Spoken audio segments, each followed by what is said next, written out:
Something metal clattered on the stone floor outside. Damn it! Yanatan cocked her head to the door.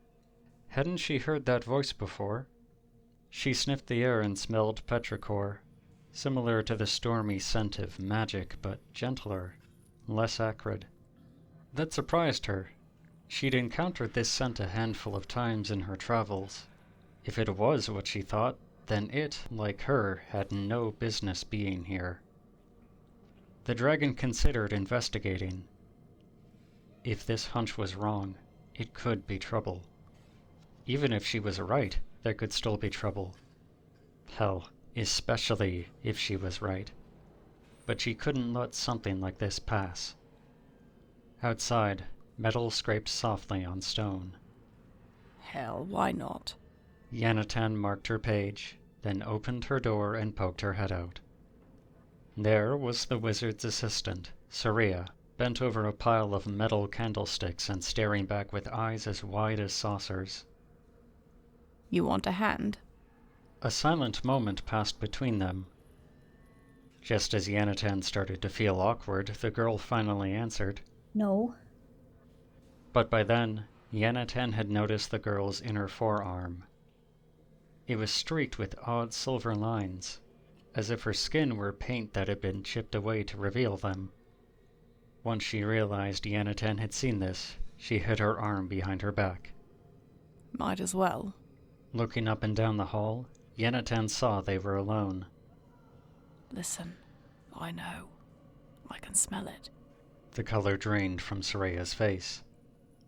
She scanned up and down the hall herself. Then she said, Grab these for me. pointing to the candlesticks.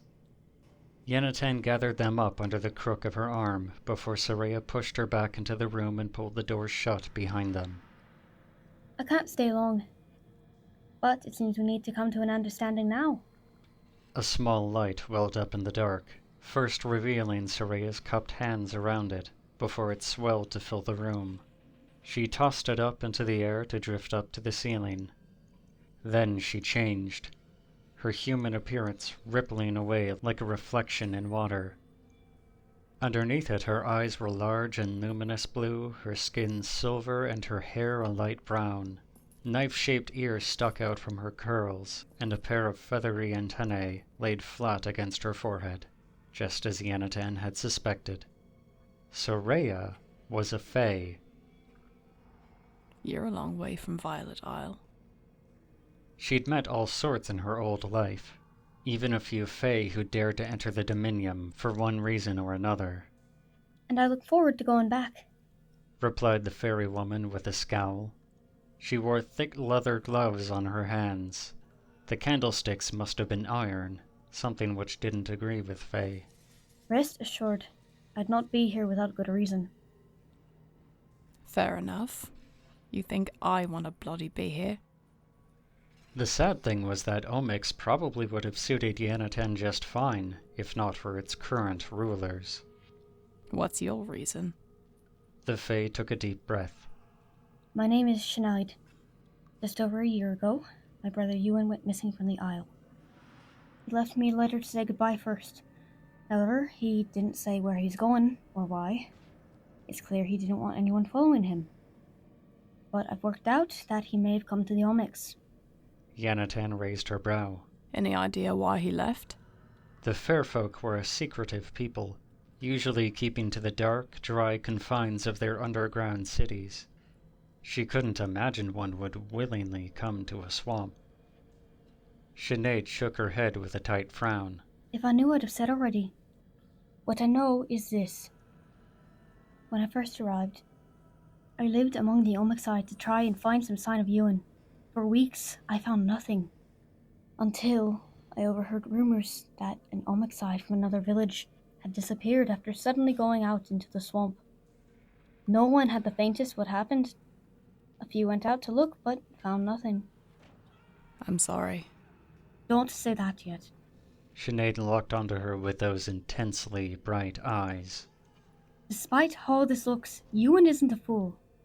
He wouldn't have run off without a plan. All right. That's all you've got to go on, then.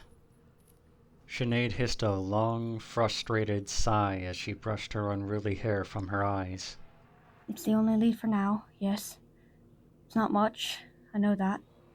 But I've got to follow it as far as it will go. She blinked hard. It's my brother. Of course. Yanatan didn't mean to cast the poor girl down further. She could piece the rest together from here. Sinead cast a glamour on herself to appear human, maybe forged some documents, and infiltrated Lady Citroen's court. A bold, perhaps foolish, move. Nobody else knows about this.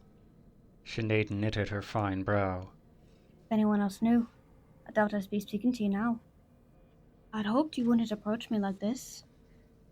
If I'm absent from Varas's side too often, he'll begin to suspect something.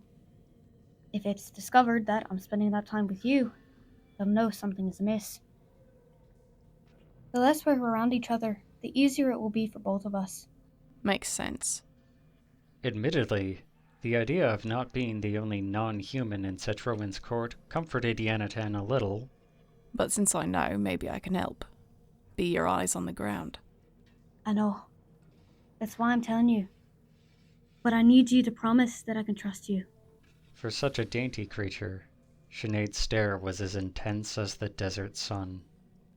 You'll keep this arrangement a secret, and will report anything you find, no matter how insignificant it may seem, which may relate to my brother. Promise me that. Of course. The Fae rubbed her hands down her face, exasperated. Right. I forgot. Promises are cheap outside of the Isle. I'm not asking for a cheap promise, idly made. I'm asking for one that you will bleed to uphold. One you'll wear on your shoulders like a yoke.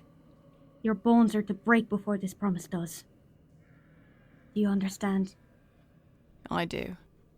Yanatan hadn't met many fairies, but she'd gleaned that they took arrangements like this as seriously as the grave.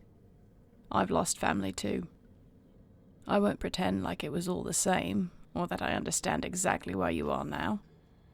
But I've been in a place like this, and I wouldn't wish it on anyone. I promise.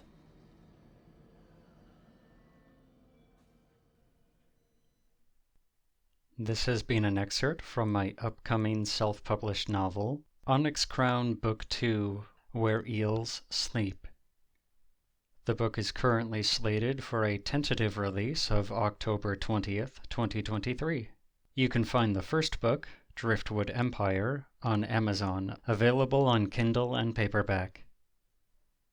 A massive thank you to AELSWYTH Audio and Riley Weeks for lending their voices to this excerpt, and thank you for listening.